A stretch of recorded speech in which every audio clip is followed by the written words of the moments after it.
not enough effort to block out. Yeah, that's what's frustrating because you did the job defensively to get the stop, and then you gave it right back. Utah calls timeout. Greg, when you played for the Knicks, I always heard that Charles Oakley would cook for the players. Is that true? Absolutely. Oak was very particular about his food. And I got to tell you, he knows his way around the kitchen. And to be honest, I would never tell him otherwise. Well, what was his specialty?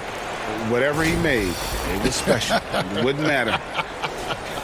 And now let's take a look at the New Balance Player of the Game, the chosen one.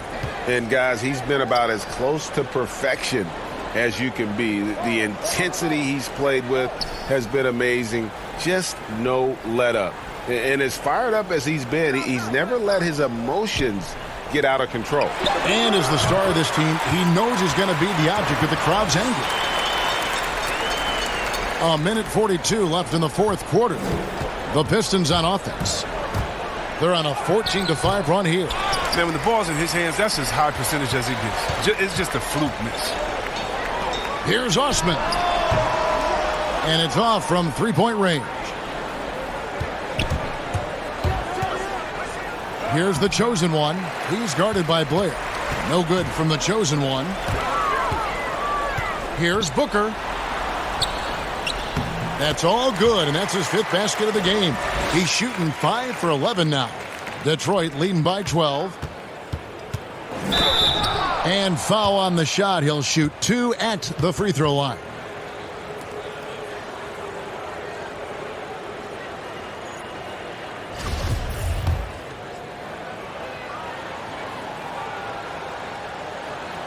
That's good from the chosen one. Both free throws good from the chosen one. A lot of big decisions have fallen on Adam Silver's shoulders, the commissioner of the NBA. And Greg, I think you and I agree by all accounts he has succeeded with flying colors. I mean, wouldn't you agree? No doubt about it. I mean, I don't know that you could have had a better person for the times. Adam Silver is to be commended, but I think also appreciated, not just from the players and the owners, but I think our fans should also appreciate who he is as a person. I've often said that commissioners typically work for the owners.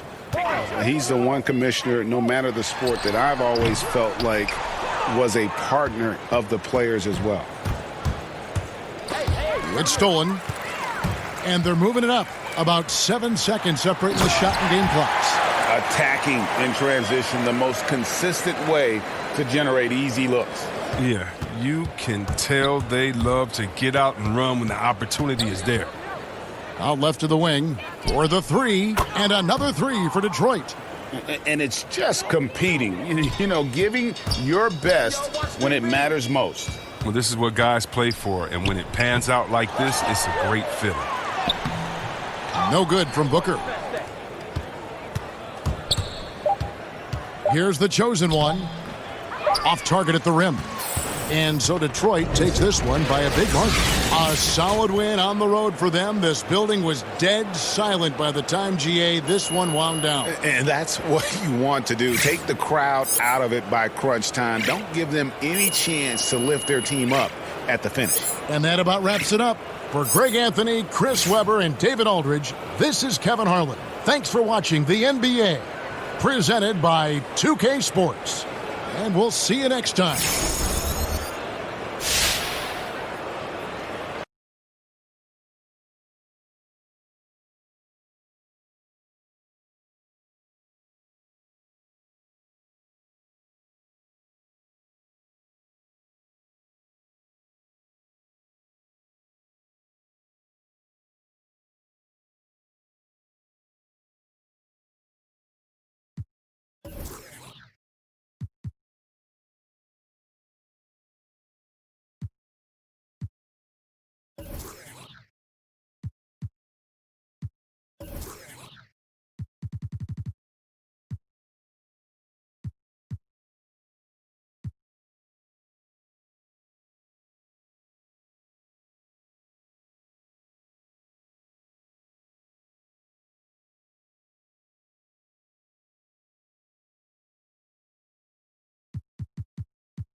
going to keep improving and getting better and better. So I know we're not there yet, but what are some things you're hoping for when it comes to next-gen NBA 2K?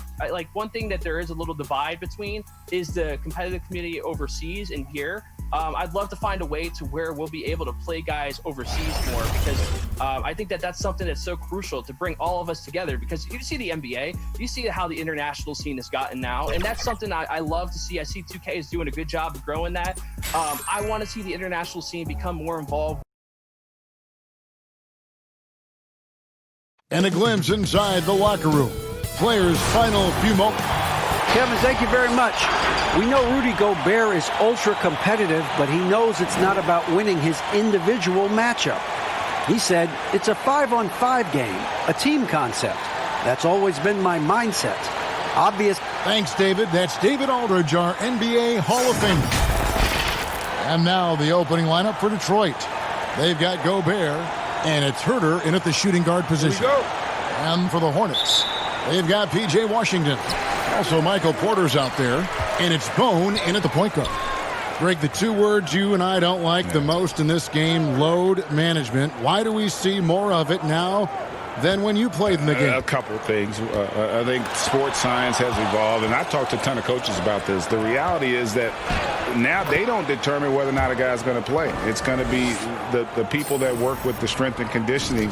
They determine if a guy is ready to go. Secondly, I would also say the contracts now, the investments that teams have in these assets, you want to try to prolong their careers as long as possible. And so I think it's a smart move from an investment standpoint. Well, you bring up some great points. Oh, the officials are all over that one. The Hornets shooting their first free throws here tonight. And team free throw numbers really about as good as you could ask for, around 80% on the season. The first free throw is good. Good on both. Last game for the Charlotte Hornets, it was a loss to the Bulls. And missing your free throws usually changes the complexion of a game. Certainly did in that one. Especially on the road. Each miss fired up that crowd even more. And here are the Hornets now, following the bucket by the Pistons. Here's Bone, and he throws it down hard with one hand. And not just a scorer, but a distributor as well. Porter's court awareness is really impressive. The chosen one passes to Windler. Here's Herter. Gets the three-pointer to fall. And that's exactly what he's looking for, draining the triple. And we're about a minute and a half into the first quarter. Valanciunas inside. Defended by Gobert. And the dunk by Valanciunas. Yeah, just solid work on the back end of that play. Yep, you're right. Finished hard with two hands on that stuff. Yeah, nice, strong finish there. Nearly a three-point opportunity.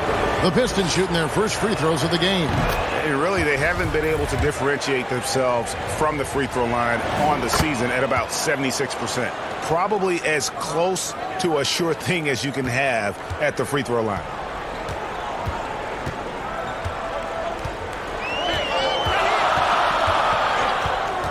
Just about 2 minutes into the game, first quarter of basketball. Pass to Porter.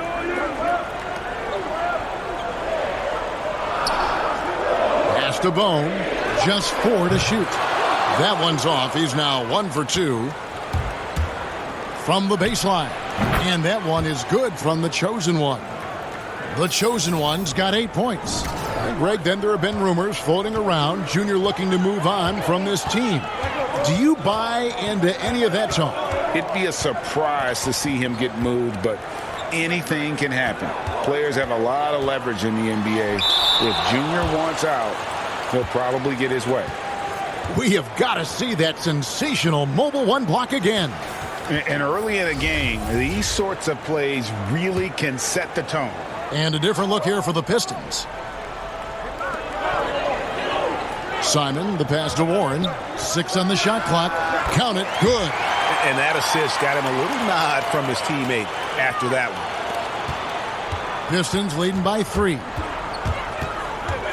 Here's the chosen one. It's not going to go for him. Good work defensively by Smart. Here's Bridges. And that's out of bounds. Charlotte will retain possession. And the Pistons making a change here. Gone 2 for 2 at the line so far. Gotta admire what he's been able to do at the free throw line this season. How about over 90%?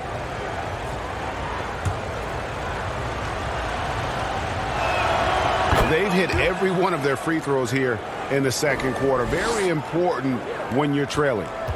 Charlotte leading by 4. Washington out there with Michael Porter. Then there's Warren, and it's Bone in at the point. So that's the lineup for Charlotte. Here's Washington. It's rebounded by Herter. I mean, you won't see this too often. Getting denied at... Yeah, credit Herter. Recognizes where the help is coming from. Finds the open man. And Kevin Herter, a young player and a big part of this team's future. He keeps trying to add to his game. And the area I love that he's improved, I think the most and needs to, is his ball handling.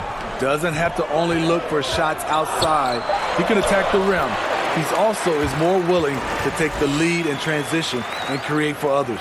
Well, you know, Porter can expect this. Defenses are going to try to be physical with him, try to get in his head. Good on that shot, and with that, the Hornet lead has got down to 2 as they get the bucket from the chosen one.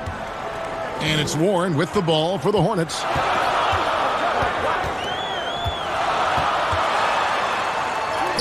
An easy 2 points on the layup. Warren's got 10 points.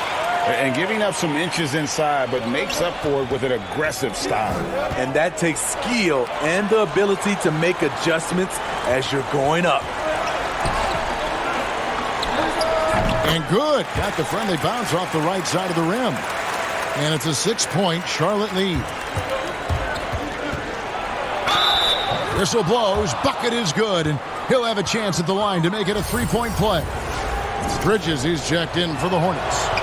Now the superstar players always get the headlines, but you need more great role players, it seems, as you look at the history of champions, to win.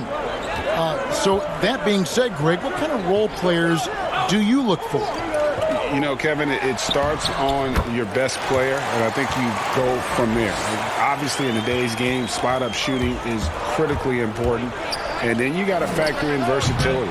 You need guys that can guard multiple positions, that give you some rim protection, but obviously that can also shoot the basketball. And I think it's critical having that instant offense guy coming off the bench as well, to when your team's in a bit of a funk, somebody you can trust to kind of light a fire. Good point. And the Hornets making a change here. Valanciunas is checked in. And I like the fact that the defense is looking to protect the rim at all costs. The Hornets have missed a few free throws up to this point, shooting 4 of 7 from the foul line tonight. Frazier, he's checked in for Kevin Herter. That one is no good. Pistons trail by 3. Here's the chosen one. He'll not drop through. That miss puts him at 6 for 10. Here's Simon. Charlotte, no good that time either. And I'm sure next time he sits down, coach is going to have a few choice words for him with that shot selection. And you know what? He knows it. You have to try to play within the system, or you're going to come away with empty possessions. The Pistons have gone 5 of 12 from the field here in the second. Here's the chosen one. It's rebounded by Charlotte. This game against Detroit here, it's their first meeting of the season. In this game, just the first of 4 meetings between these two. They'll get quite familiar with each other by season's end. It's the kind of season series that can really make a difference in the standings if one team ends up dominating the other. Got a hand on it. That one falls. 59 seconds left to play here in the half. Tipped away. Goes up. It's a big dunk at the end of the break. That's a stomach punch, guys. Turn it over and give him a free run to the bucket. Oh, you're so right. No question who has the momentum now. But the truth is, those type of plays are going to happen. You just have to regroup mentally and get back to work. Basket counts. The Pistons trail it. The putback. It's good on the putback. Shutout in the first quarter. He's heating up now. I like the aggressiveness. 29 seconds left to play in the first half. The feet to Valanciunas. And it's Valanciunas finishing it off. We've seen the lead change hands quite a bit in this one. And guys, I think each team knows they can win this game. Just a matter who can catch that momentum. The shot's good from the chosen one. They have leaned on him all quarter, and it has worked to perfection. Here's Simon. And that one goes long. Here's the chosen one. Count that one. And boy, he's really in a groove. Dominant performance last game. Same thing this time out. Here's the thing. He's a guy who will go on hot streak.